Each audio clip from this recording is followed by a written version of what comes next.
Okay, let's introduce the candidates in no particular order. Michelle Landry, LNP, current sitting member, going for her fourth term. Is that a fourth term? Absolutely fantastic. Give her a hand, ladies and gentlemen. Zteven Murphy, Liberal Democrats. Whereabouts are you, Steve? Good man. Excellent. Kylee Stanton, of course, at One Nation. Good girl. Is your boss coming into town at all to help you? Not tonight. Not tonight, but she will be in the next 4 weeks? She has been already. Yeah, very good. Russell Robertson, of course, our Australian Labor Party. He's been around the traps. I see his posters all over town. I don't know who's winning. Who is winning the poster war, by the way, when it comes to signs? Has anyone noticed? Probably guilty as charged. Guilty as charged. Very, very good. Mick Jones from the Queensland Greens. Good on you, Mick. Thanks very much. Paula Ganfield, of course, Informed Medical Options Party. Right. Paula, that's a new one. Well done. Haven't heard of that one, but no doubt we'll get to know you tonight. And Zteven Whitty, the Great Australian Party, and of course Nathan Harding, United Australian Party. There's certainly a lot of political parties out there, and I suppose it's all about independence and combining votes, and it's going to be very, very interesting. We're 2 weeks into it, 4 weeks to go. It's going to be a lot of fun. Can I do a pre-poll now? No, I can't do that at the moment. Question time. Oh, question time. Okay then. Hang on, Michael. Well, Michelle stacked the audience. yeah. The people in blue shirts cannot put your hands up. So, no, it's all fun. Okay, so who are we going to go with first? Who wants to put their hand up? What about you, Michelle? All right, okay. Okay, then pass the microphone down. Now, with regard to the social and economic equality outlined in the Closing the Gap, what policies or strategies will you champion to achieve social and economic, of course, equity for marginalised groups like the First Nations people, women, people with disabilities, or people from non-English speaking backgrounds? I know you're very passionate about this. Yes, exactly. Can people hear that? You can, okay. So the Federal Coalition does have the national agreement on closing the gap, and this was developed in genuine partnership between coalition governments, Aboriginal and Torres Strait Islander peak organisations, and our targets include, but are not limited to, close the gap in life expectancy within a generation by 2031, and by 2031 increase the proportion of Aboriginal and Torres Strait Islander people aged 20 to 24 so that they are attaining Year 12 or equivalent qualifications to 96%, and also by 2031 to reduce the rate of overrepresentation of Aboriginal and Torres Strait Islander children in out-of-home care by 45%. And this is something that's really dear to me because the last couple of years I've been the Assistant Minister for Children and Families, and we've been working on programs for protecting Australia's children, but Indigenous kids are a huge part of that because it's been really important because there's so much overrepresentation there with those kids, and a lot of Aboriginal organisations like SNAKE have been involved in that process. With regards to the women and children, we're investing $1.3 billion in new services to support women and children as part of the first action plan to end violence against women and children. And the government's commitment to end this violence spans the life cycle of violence because we know that prevention, early intervention, response and recovery are all key to ending gender-based violence. With regards to women in the workforce, the Labor workforce shows that in January 2022, female employment increased by 66,500 to a new record high and driving the female unemployment rate to a low of 4%. There are now over 1 million more women in work since we came to government, and the gender pay gap has narrowed. With regards to the NDIS, this has transformed people's lives with disabilities, their families and their support workers. The scheme is now supporting more than 500,000 Australians with permanent and significant disabilities, and more than half of these people are receiving financial support for the first time. So this is significant, and we have people contacting my offices all the time about NDIS, as anything. There has been teething problems with this, but it has changed people's lives. And the amount of support and assistance that is out there has been incredible. So I'll keep working with my colleagues to make sure that we can better people's lives, and particularly the children. I've just been so passionate about that, getting kids out of home care, helping them, getting them into permanent homes, working with the Indigenous communities up in places like we've been up in the Northern Territory quite a lot, and making sure that there's programs available for those kids so that they can actually, have the same level of enjoyment as other kids do. Fantastic. Now, question 2 actually made news for all the right reasons, I believe. One at a time, I think. One question, everybody's got to answer. Oh, I see. I do apologise. That's all right. I do apologise. Okay then, so we'll get into it. Zteven Murphy, Liberal, Democrats. It's very light, isn't it? Okay. Yeah, mate, you got the gist of the question, haven't you? Yes, yeah. Okay then, let's go. So, can hear this? This is fine? Yeah. This question deals with 4 separate issues: the Aboriginal Torres Strait Islanders, women, people with disabilities, and immigrants. So I'll go through these in 4 different sections. The first I'll start with is Aboriginal and Torres Strait Islanders, because the Closing the Gap document is directed primarily at them. Now, it's quite an extensive document. Now, I'm a teacher, so I would speak to my expertise, which is education. The Closing the Gap document says the following about literacy and numeracy, which is a KPI of educational outcomes. At the national level, the share of Indigenous students at or above national minimum standards in reading and numeracy has improved over the past decade to 2018. The gap has narrowed across all year levels by between 3 and 11 percentage points. So I'm pleased to see that there is evidence that the policies currently in place are having a good effect. Now, I've taught numerous Indigenous students, several of them who look to me for support over more progressive teachers. And they tell me something which is very interesting. They say, we like you most because you treat us the same as the other students, meaning the white students. And I think this is the key to the problem. We should all be opposed to the racism of low expectations. If you tell people often enough that they are disadvantaged, eventually they'll come to believe it. Now, I'm not saying that there isn't a problem in education. There most certainly is. But it is a problem not limited to the race or sex of students. Social and economic problems exist everywhere. Time prevents me from expanding on the LDP's policy on education, but briefly, we believe in funding students and not institutions, and would like to see new and innovative business models in education. This could mean that we see Indigenous students taught traditional bushcraft and First Nations history from the elders in their community, rather than learning Shakespeare in a traditional English class. Secondly, women. I think women do very well in this country. I do not propose increasing your taxes to fund departments designed to solve problems that do not exist. As an example of how well women are doing in this country, our current representative in Parliament is Michelle Landry. Thirdly, the disabled. I see a great deal of utility in making society more disabled friendly. I would consider any proposal to make the lives of disabled people more comfortable. There was a program on the news just last night that dealt just with this issue. Some of the things I got from that, the disabled gentleman who was talking, was this. 1, we the disabled have creative ways of dealing with problems in the workplace. Number 2, we bring more enthusiasm to any job due to overcoming difficulties. And 3, to be loud and proud and unapologetic about your disability. So let's treat disability as an asset to the workplace. We are moving in the right direction in this regard, I believe. And finally, immigrants. I think they're very valuable to our society. I see a great deal of utility in funding educational programs designed to teach English to new immigrants. In this regard, perhaps like my One Nation candidate, I am not opposed to an assimilationist policy. Thank you. Thank you very much, Zteven. Let's have a chat with Kylee Stanton now from One Nation. Do you want me to repeat the question, or are you right to go? No, that's fine. Yep. Done. Thank you. Okay. So similarly to Zteven, it is in separate parts. So I'm going to break it down, but in the reverse order. And I'm going to start with women.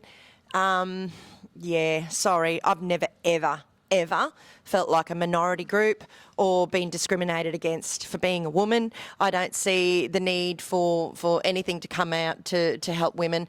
As for the gender pay gap, yep, that probably needs fixing up, but, you know, and I don't see why where there should be a gender pay gap, but with the exception of that, I'm sorry, I've never ever felt discriminated against as a woman in my life. As for the NDIS, I think it's a great system that can help some very vulnerable people, but there needs to be a lot more reform around it. For example, it's being rorted on many, many levels. We really shouldn't be allowing NDIS recipients to pay for sex workers out of the NDIS system. That's one thing we really need to pull back on. And we need to be looking at what we are paying for through that system for disabled people. I would also love to see more programs in place like the Endeavour Foundation and places like that that take disabled people in that are able to work. I know they're not all able to work, but those that are able to work, it's a really great program they have to put kids in place to learn trades and different skills where they can actually feel like they're contributing to society. Because I think one of the biggest mistakes we make is that we mollycoddle and try to look after them and give them handouts in a way to potentially bring them up to social and economic equity, as this has been stated, when realistically we need to be more inclusive within our society and help them feel like they have a place, like they have a purpose, because that's mainly what these people want. I'm going to actually go to Nations First people now. And the biggest issue here is that somewhere in the vicinity of $22 billion was set aside by the federal government in the last budget and had very little outcomes. The reason?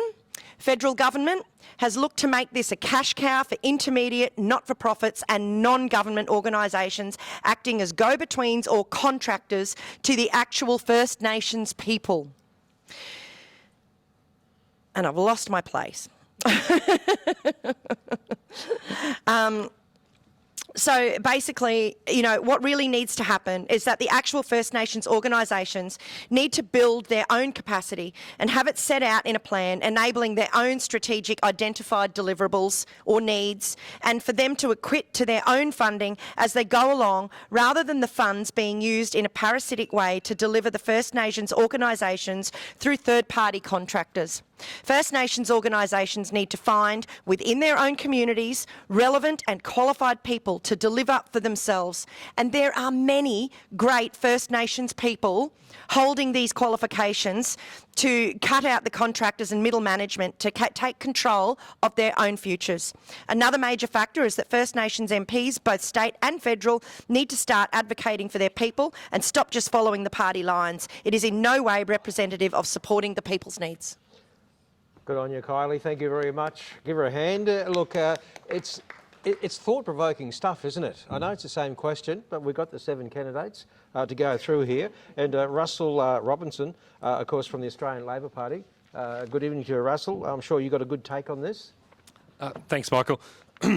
Well, I guess I'd like to sort of more break it down into a local piece. The Closing the Gap strategy is important and needs more work, of course, but we've got to, I think, get away from the fact that we're relying on a Canberra-based approach to it all the time.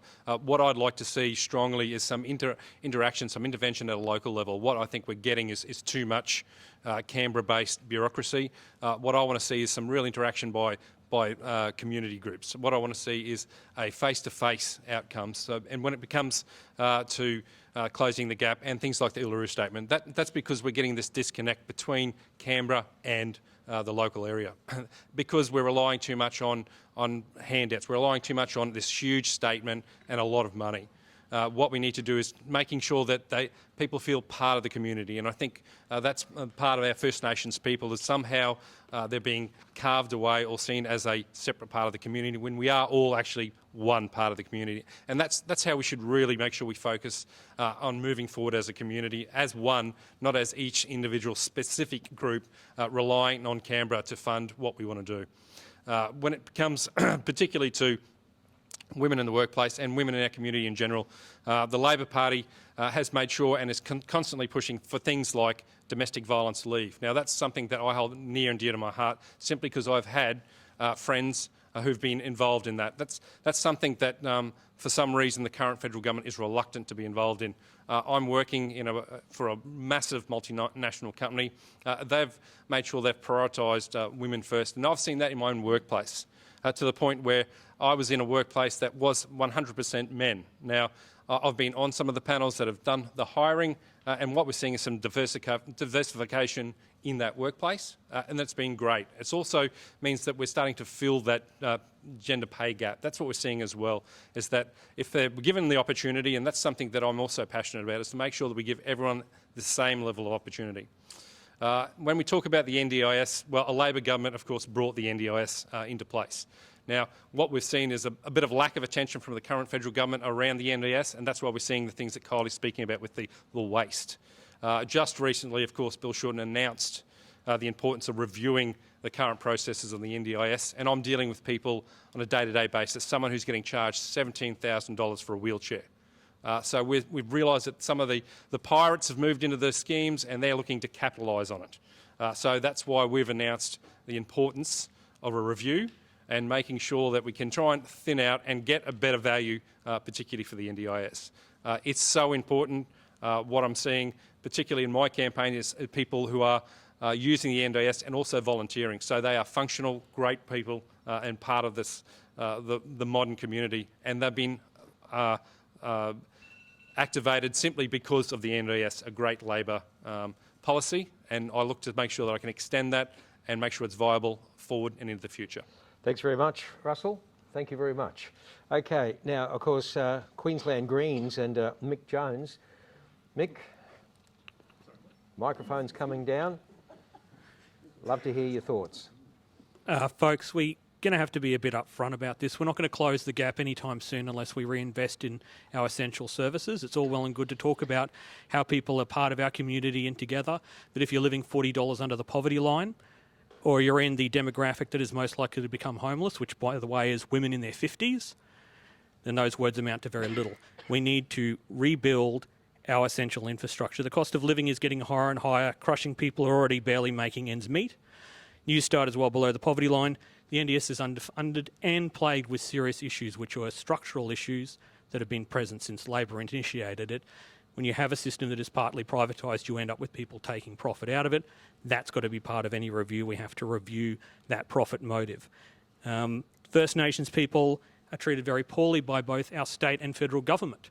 At the last state election, basically every candidate was boasting about how much they were going to crack down on youth crime, and everybody in politics knows what youth crime is a metaphor for.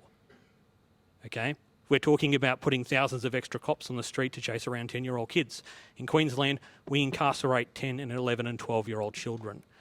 And the compounding trauma and impact primarily on First Nations people is there for all to see who are willing to see it. That's not to say that people don't have legitimate points. After the Black Lives Matter march in Rockhampton, we attended a meeting with local First Nations people, and they themselves even noted that they were competing with white-run contractors for some of the work, for some of the funding for helping First Nations people in education and so on. Again, we see a profit-taking motive being present in our support systems, something we have to pay very close attention to. The system is no good for small and medium-sized enterprises, people who are crushed under cost of living pressures, people who are isolated in our community because they are disabled, because they are other marginalised groups and they cannot afford to get out, they cannot afford potentially to work. These people are positive, worthwhile individuals who can contribute to our community, but also they're people. And we should be taking better care of them regardless of whether they're productive or not. That is what we do in a civil society. We take care of each other, and we've got plenty of money to do it. We're a wealthy nation. We'll fight with a treaty for First Nations people in this country, properly fund First Nations-driven health initiatives, seek compensation for the stolen generation, grow the First Nations health and wellbeing workforce to provide culturally appropriate care for communities, and take action on the issues of justice that First Nations people face time and time again. I've personally been involved in the way that First Nations people are treated by police and family services in our community. they don't feel very community minded after what they've been through, and it's understandable why. We have to do a lot better in that respect. And while the rest of us struggle to make ends meet or build something in our community, the billionaires and big multinational corporations that benefit from the current status quo, that benefit from tax cuts and the massive amounts of money we throw their way, they walk away with the profits. We should be building up our community instead of cutting funding to essential services when those essential services are desperately needed in our community. Thank you. Fantastic. Thanks very much, Mick Jones, certainly giving his point of view from the Queensland Greens Informed Medical Options Party. That's a new party for me, but let's have a listen to Paula Ganfield. I'm sure she's got some interesting facts. Okay, I'm going to just touch on our policies that we have for the First Nations people to begin with. Supporting Indigenous cultures in the use of their traditional foods and medicines within the medical system and on country. History demonstrates the loss of culture also causes the loss of spiritual health and results in physical illness. Once elected, an IMOP MP would assist in the delivery of cultural and linguistical diverse projects and initiatives to support and nurture communities to grow and flourish. They will work on any issues brought to your attention through advice and discussion with the cultural elders and community on site if need be. IMOP would engage visitors, residents to nurture and the equality and tolerance through the following initiatives. Subscribe to a newsletter to keep abreast of events and issues, walk and talk activities in nature. So virtually just coming right back to nature and to the country for the communities. I've been involved also in a lot of community work all in our Capricorn region. We started up an advocacy group, Capricorn Safe Living, like 3 years ago now. And it's all been about community unity. I find with this question as well, it's segregating groups. We've got to stop segregating groups. We all need to start looking at each other as equals. Regardless of your position, I see everyone, I look at you and I think you're the same as me. I'm not intimidated by someone who is of a higher position, and it's the same with different groups. Everyone needs to just lose that and life would be a lot better. And it all comes from the top. We always get told we're divided, and it's all happening all through this current time, and it's being used against us all the time. So that needs to stop, and things will be good. But Informed Medical Options Party is all about protecting the people and working on bringing us all back together as a community and from a local point of contact, so we can build strong communities and move forward. Sorry. That's all good. So, what we should also do is remove ties between the World Health Organization, stepping away from a lot of the big the big entities, global entities that have actually put their outreach globally over our communities and our governments, and bringing it back to the people making the decisions. Establish a Royal Commission into the claims of families that have been damaged or killed as a result of vaccinations. That's getting back to the disabilities as well. So many children are vaccine injured, and it's been happening just in our last 12 months as well, with the children being vaccinated as well, and it's all being hidden. There's a lot out there. Okay then. Thanks very much, Paula. Informed Medical Options Party. Right now we move on to the Great Australian Party, and Zteven Whitty. Could you repeat the question? Yeah, I certainly can. Okay then, here we go. With regard to the social and economic inequality outlined in the Closing the Gap, what policies or strategies will you champion to achieve social and economic good for the marginalised groups like First Nations people, women, people with disabilities, or people from non-English speaking backgrounds? Thanks, Amazing Man. To answer the question directly, I will champion, because that's the direct question here. Anything leading into this is also up to interpretation, and I've interpreted it in the idea that we are, like everyone else, trying to avoid the labelling. So allow me to expand on this one. So I will champion, to the best of my functional capacity, strategies that endorse, support, and make use of resource development ventures, youth involvement programs, and community engagement possibilities. Those that do work towards closing the gap as referenced in this question.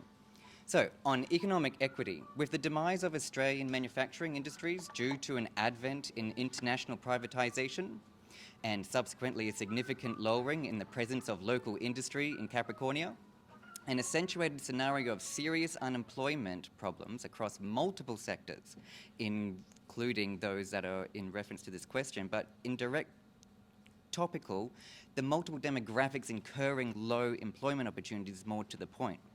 So, status of those participants in this regard are most likely the cause for the idea of what we're talking about in the perception of the economic inequity, marginalising those specific groups. So, opposed from looking at as though it is the byproduct of what we're seeing, maybe we should look at the cause of what's happening. And a point of example, and to expand upon this, would be seeing how, resulting from policies belonging to previous decision makers since 1973, the supply of manufacturing requirements Australia once enjoyed has lowered from 90% down to presently being unable to supply even 10%. So if you can see that as something of the causality factor, what we're discussing here is more symptomatic. And therefore, exclusively identifying marginalised groups as being the sole reason for economic disparity might be to overlook a larger issue at hand, of which could be linked to a general deficit in employment and the opportunity therein. And as such, acknowledging the distinction will be of a great strategic value in addressing how to minimise the differentiation demographic groups experience. So that was economic equity, and a point on social equity would be that the notions of acceptance, purpose, and honour are valuable in young people in forming identity, which leads to the idea of this social theme in mature stages of life. So what I feel is that deserves a lot more attention, far more stronger attention than what it receives currently. And a direction that I would explore would be relating to how Smith in 2005, as a result of education research, where he found that the youth orient their idea of orientation and enthusiastic participation and healthy social lives is basically structured upon how they make virtues of competency, artistry and positivity in their engagement therein. So if they have a good foundation of where they feel honoured and they're of a sense of belonging in a community from an onset, maybe they don't even acknowledge a barrier later on. So one firm strategy that I know that has met merit, proven through education research as well, and this one's by Lang and Wangatranga, is communities of practice where social impartiality could be supported by investing in targeted initiatives such as those involving the arts that centre around skills and culture to impart the wealth and knowledge of histories belonging to those of the various groups subjected to what we're talking about in this question. Thank you very much, Zteven. Thanks, Nathan. That's very, very interesting, but let's move on. United Australia Party, and Nathan Harding, congratulations, you got the microphone. Make sure it's nice and clear so we can get you on the video. Thank you. Well, thanks for having me tonight. There's a lot in that question, and you really can't do it justice in 3 minutes. There's a lot of history in each of those elements to the question. And so for me personally, I just want to acknowledge and champion and celebrate the Aboriginal artistic work as far as spirituality has been something that has been a great additive to my own spiritual journey. Being of the Christian faith, and we live in a great country where you can have a particular religion of any form and practice it. But from the earliest age, I had a connection with Warrabinda in this area. From around 13, 14, I jumped in a bus with a whole bunch of other people around my age, and we went out there, and we went out just to play football, play games, get to know some of the locals, and I went back a number of times. Little did I know that I would marry a Yeppoon girl and then find myself 2 years in a job where I was back at Warrabinda again. But my experience that time was very different from when I was a child or a teenager. And the way I encountered their culture, the way I learnt about their history of Warrabinda, those who know it's very mixed, and there's heartache, and there's also there's future and hope. But I learnt the importance of listening. And I learnt as well the importance of both sides. I think it was said before that we're all Australians. And one of the paintings that stood out to me was of an Indigenous lady, and she was describing the painting to me. She said, "Nathan, there's two hands there, and this is about reconciliation, and there's a white hand and a black hand, and we need both, but it's together on the journey." And so for me, when I look at the other elements there in the question, I've also worked in disability care. And I just want to say, if there is anyone in the room who is a carer or anyone that's watching, my admiration for you is very high. Respite, even just getting a day, let alone a weekend of respite if you're a carer. Similar to the story that was told before, there are also issues in our system. The NDIS, I was chatting to a man at one of the markets, and he was just about to skid past me. I don't know if he was a UAP supporter or not, but he was about to skid past me. I stuck my hand out and I said, "Mate, what's your name?" I'm Nathan. And he proceeded to tell me he and his wife are on the NDIS in the system. And he said, "Nathan, my wife paid for a wheelchair, $25,000. I can have someone come into my home for caring just for a day or for 2 days, and I'm up for $2,500. It's like, what job do you know where you are getting a pay packet of $2,500? And he said, "No one can give me an answer. And when I go and go through the channels to go, hey, this is what's happening, people just say, oh, well, that's fine. Just keep booking. If you like their service, just keep booking." We need to have a review of these systems. But more than that... Mate, I'm sorry your time is up, but I'm sure if people got more questions for you, they'll have a chat with you after the conversation. Thank you very much.